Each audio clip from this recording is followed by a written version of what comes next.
मराठवाड्यावर कालपासून मेहरबान झालेल्या पावसानं जालना जिल्ह्यात देखील दमदार हजेरी लावली। कालपासून जिल्ह्यात पावसानं चांगलाच जोर धरला असून सर्वदूर बरसलेल्या पावसानं नद्या नाल्यांमधून पाणी अक्षरशः ओसंडून वाहत आहे। काल संध्याकाळी सुरू झालेला पाऊस अजूनही चालूच असून एवढा दमदार पाऊस व्याकुळ बळीराजाला आनंद देण्यास कारणीभूत ठरलाय। या संदर्भात आढावा घेतलाय आमचे प्रतिनिधी नितेश महाजन यांनी।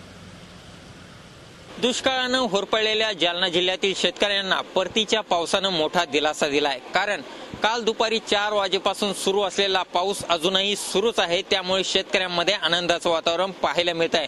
मी आता उभा आहे जालना शहरातल्या कुंडलिका नदीवरच्या या बंधाऱ्याजवळ। तुम्ही बघू शकता काल जो पाऊस झाला त्यामुळे हा बंधारा अतिशय तुडुंब भरून वाहतो आहे आणि 4 वर्षांमध्ये या नदीला पहिल्यांदाच एवढा मोठा पूर आलेला आहे।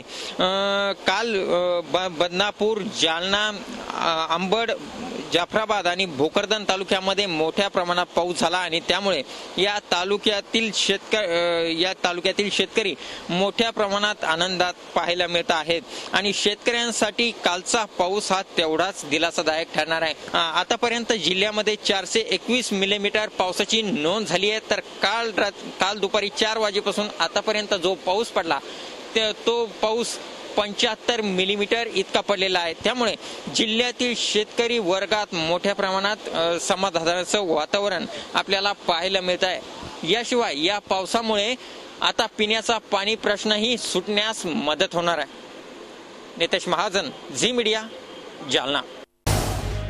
झी 24 तास रहा एक पाऊल पुढे।